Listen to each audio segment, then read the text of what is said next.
इस मूवी के स्टार्ट में हमें ये बताया जाता है कि ये दुनिया दो इंसानों की थी, जिनमें एक आम इंसान और दूसरे मैजिशियन यानी कि जादूगर थे। जो जादूगरों का किंग था वो आम इंसानों के दरमियान एक वॉर स्टार्ट करता है। इस वॉर में वो अपने मैजिकल क्रिएचर, मॉन्स्टर्स और अपने मैजिकल वेपन्स इस्तेमाल करता है, जिस वजह से आम इंसान उसका मुकाबला नहीं कर पाते। वो जादूगरों का किंग एक एक कर सभी किंग्स को हरा देता है। इसके बाद उसका सामना होता है किंग यूथर से, मगर यूथर किंग की आर्मी भी हारने वाली थी। मगर यूथर के पास एक मैजिकल स्वॉर्ड, एक तलवार थी। उस तलवार के सामने उन जादूगरों का किंग अब टिक नहीं पाता और वो हार जाता है। उसकी पावर्स उस तलवार के सामने कुछ भी नहीं थी, जिसके बाद ये वॉर खत्म हो जाती है। आगे कुछ दिन बाद यूथर का भाई उससे बगावत करता है, क्योंकि यूथर के भाई को उसकी जगह पर किंग बनना था। यूथर का भाई अपनी आर्मी से अपने भाई पर हमला करवाता है। वो ये जानता था जो उसके भाई के पास तलवार है उसके सामने उसकी पावर्स कुछ भी नहीं है। और जिसके बाद किंग यूथर का भाई अपनी वाइफ को सेक्रीफाइस कर देता है, एक डीमन में बदल जाता है।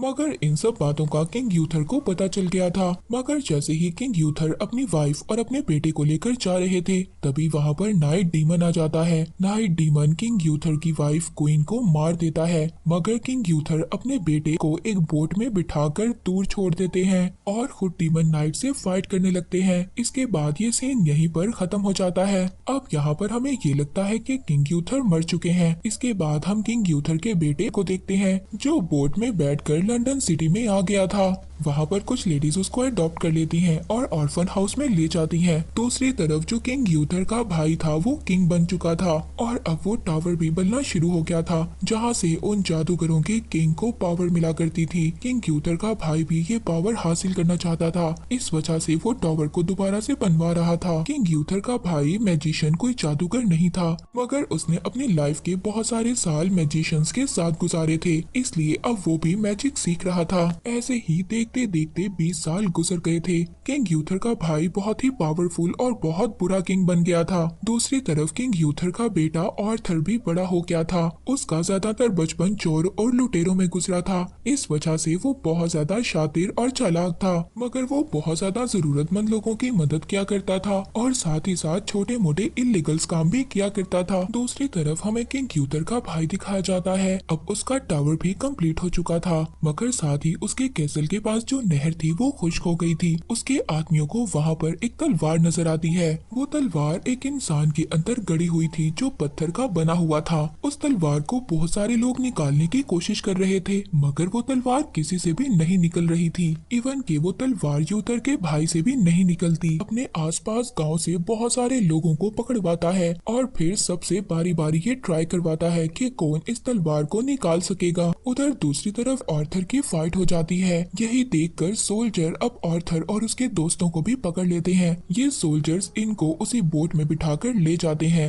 अब आर्थर अपने फादर के कैसल में पहुंच चुका था। यहाँ पर आर्थर को कुछ भी नहीं याद था। आर्थर को जब वो लोग तलवार निकालने के लिए कहते हैं, तो आर्थर चुपचाप उस तलवार को निकालने के लिए चला जाता है। आर्थर जैसे ही उस तलवार को पकड़ता है, तो उसको अपनी पुरानी जिंदगी के बारे में याद आ रहा था और वो इस तलवार की पावर को भी फील कर सकता था। वो उस तलवार को पत्थर से निकाल लेता है, मगर उस तलवार की पावर्स इतनी ज्यादा थी वो उसको कंट्रोल नहीं कर पाता और बेहोश हो जाता है। अब सबको ये पता चल गया था कि ये यूथर का बेटा आर्थर है। अब उसको सोल्जर्स पकड़कर जेल में ले जाते हैं। आर्थर बॉर्न किंग था। ये पूरा कैसल और यहाँ के सभी लोग उसकी विरासत थे। उसने उस तलवार को पत्थर से निकाला है जो बहुत ज्यादा पावरफुल है। ये खबर हर जगह पर फैल गई थी। लोग बहुत ज्यादा खुश हो रहे थे कि उनका असली किंग मिल गया है और लोगों ने किंग यूथर के भाई के खिलाफ बगावत शुरू कर दी थी। इसके बाद हमें एक लेडी दिखाई जाती है और ये एक जादूगर थी।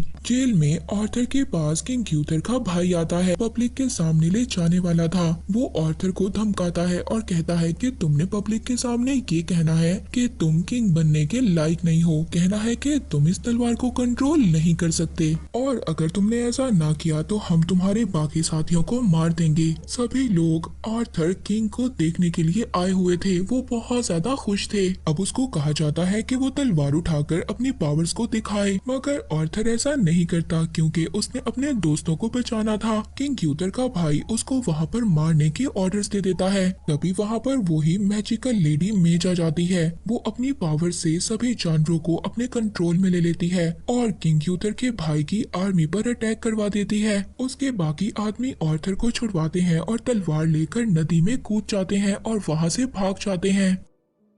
आर्थर दोबारा से उसी तलवार को पकड़ता है और दोबारा से बेहोश हो जाता है। मेज उस तलवार के ऊपर अपनी पावर्स का यूज करती है, जिससे उसको पता चलता है कि आर्थर को अपनी पुरानी लाइफ के बारे में कुछ भी याद नहीं है। अब ये जादूगर लड़की डिसाइड करती है कि आर्थर को डार्क लैंड में भेजेंगे, जहाँ पर जाकर उसको अपनी लाइफ के बारे में सब कुछ याद आ सकता है। ये जगह बहुत ज्यादा खतरनाक थी। यहाँ पर आम इंसान और ना ही कोई जादूगर टिक सकता था। यहाँ पर आर्थर का सामना बहुत सारे क्रिएचर और मॉन्स्टर से होता है, मगर आर्थर इन सब का मुकाबला करता है और उस टावर तक पहुंच जाता है।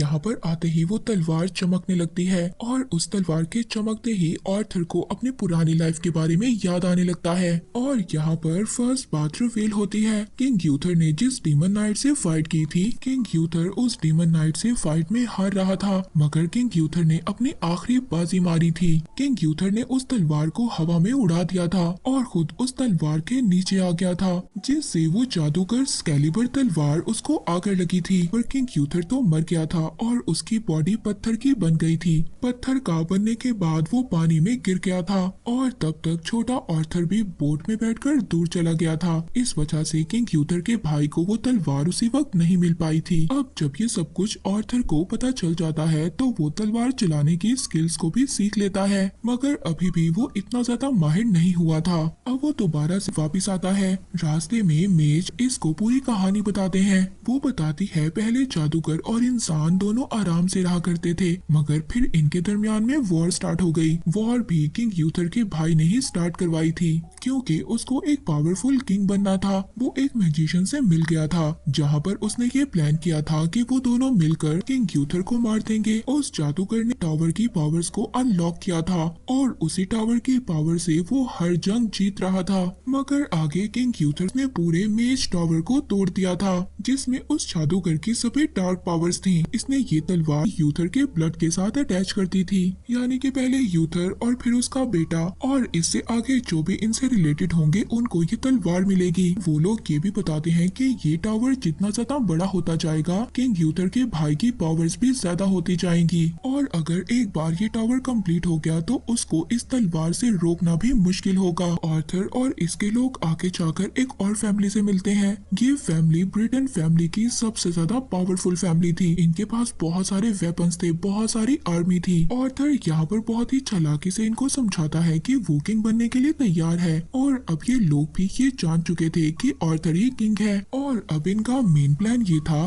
कि उस टावर को कंप्लीट होने से रोकना। आर्थर के कुछ साथी उस जहाज पर चले जाते हैं जहाँ पर उस टावर का रॉ मटेरियल ला रहा था। ये उस जहाज को पूरी तरह से डिस्ट्रॉय कर देते हैं और रास्ता वहाँ पर ब्लॉक कर देते हैं। इसके बाद सिटी में जाकर किंग यूथर के भाई के कैसल को भी आग लगा देते हैं। आर्थर अब यहीं पर अपने फादर के भाई को मारने का प्लान करता है, मगर ये तो आर्थर के लिए सिर्फ एक ट्रैप था, क्योंकि किंग यूथर के भाई को पहले ही पता चल चुका था कि आर्थर और उसके लोग उसको मारने वाले हैं। इसीलिए उसने अपने जैसा ही मिलता जुलता इंसान इस शिप में भेजा था। अब वो जो आर्थर के साथ आदमी तीर चलाने वाला था, आर्थर उसको रोकता है, मगर उस आदमी ने तीर को चला दिया था। जो किंग यूथर के भाई का स्पेशल कमांडर था वो मर गया था। अब इस वजह से हर जगह पर भगदड़ मच जाती है। सब लोग इधर उधर भाग रहे थे, गार्ड्स उसका पीछा कर रहे थे, वो गार्ड्स मेज को भी मार रहे थे। आर्थर ये सब देखता है और उस तलवार को उठाता है, सबको एक ही झटके में मार देता है।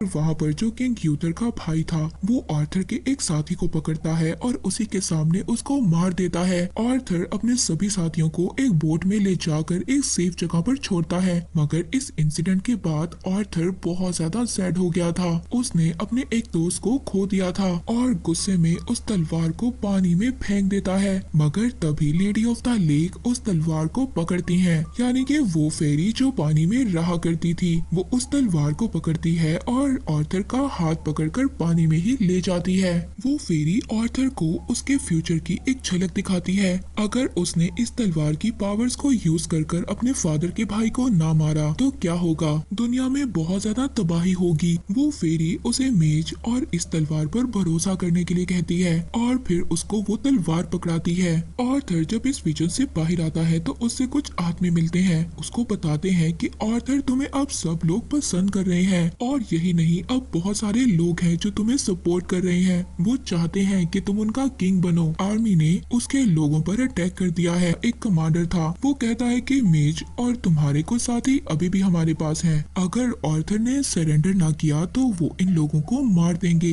अब सब कुछ सोचने के बाद आर्थर अपनी तलवार उनके भाई के पास भेज देता है और ये कहता है कि कुछ दिन बाद वो खुद मिलने आएगा। और अब किंग यूथर का भाई ये समझ रहा था कि आर्थर के पास तलवार नहीं है, तो इस वजह से वो कोई भी उसका नुकसान नहीं कर सकता। वो मेज को छोड़ देता है। वो आर्थर पर एक प्रोटेक्टिव मैजिक करती है। आर्थर अब आगे अपने फादर के भाई से मिलने जाता है और फाइनली अब वो अपने फादर के केसल में आ गया था। अब यहाँ पर जो किंग यूथर का भाई था वो आर्थर को उसी की तलवार से मारने वाला था, मगर यहाँ पर मेज का एक प्लान था। उसने सभी सांपों और चीलों को अपने मैजिक से कंट्रोल कर लिया था। वो एक सांप को किंग यूथर के भाई के पास भेज देती है और वो एक सांप किंग यूथर के भाई पर अटैक कर देता है। किंग यूथर का भाई अपने आप को बचाने के लिए वो तलवार सांप को मार देता है और वो तलवार अब एक पिलर में फंस जाती है। इस तलवार को अब आर्थर ही निकाल सकता था। मेज ने अपनी पावर से बहुत बड़े बड़े स्नेक्स को कंट्रोल कर लिया था। वो स्नेक सारे केसल पर अटैक कर रहे थे और इसके बाद आर्थर की जो बाकी आर्मी थी वो भी केसल पर हमला कर देती है। अब यहाँ पर किंग यूथर के भाई को ये लग रहा था कि वो हार जाएगा। इस वजह से वो दोबारा से केव में जाता है जहाँ पर उसने एक डीमन नाइट को बुलाया था। वो अब खुद ही डीमन नाइट बन जाता है। आर्थर अब वो तलवार लेकर बाहर आता है। वहाँ पर ब्लैक मास्क वाले गार्ड आर्थर पर अटैक करते हैं, मगर आर्थर अपनी तलवार की पावर से सबको एक एक कर मार देता है। जो लोग बचे थे वो खुद को आर्थर के सामने सरेंडर कर देते हैं।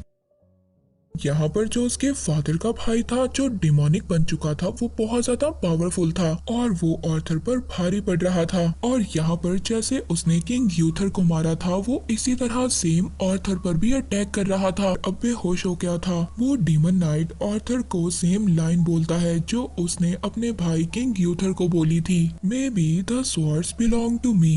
ये बात सुनकर अब आर्थर को अपने फादर यानी किंग यूथर और उनके भाई की फाइट याद आती है। ये विजन देखकर आर्थर को बहुत ज्यादा गुस्सा आता है और अब आर्थर को ये बात पता चल गई थी कि अगर उसने इस तलवार का इस्तेमाल करना है तो उसको आराम से काम करना होगा, यानी कि उसको अपने गुस्से को कंट्रोल करना होगा। और अब वो ये विजन देखने के बाद इस सभी चीजों को समझ चुका था। उसने अपना गुस्सा कंट्रोल कर लिया था और अब वो इस तलवार को बहुत अच्छे तरीके से इस्तेमाल कर रहा था। उसकी तलवार शाइन होने लगती है। दोबारा से आर्थर की यहाँ पर फाइट होती है। बार बार अटैक कर रहा था। उसका वेपन टूट गया था। तलवार लगने से किंग यूथर का भाई नॉर्मल इंसानी फॉर्म में आता है और वहीं पर मर जाता है। आर्थर ने इस तलवार की पावर से टावर को भी तोड़ दिया था। सब कुछ बिल्कुल नॉर्मल हो गया था। आर्थर को किंग बना दिया गया था। वो दूर से अपनी तलवार सबको दिखाता है। सब लोग बहुत ज्यादा खुश हो गए थे। दूसरी तरफ दूर से मेज ये सब कुछ देख रही थी।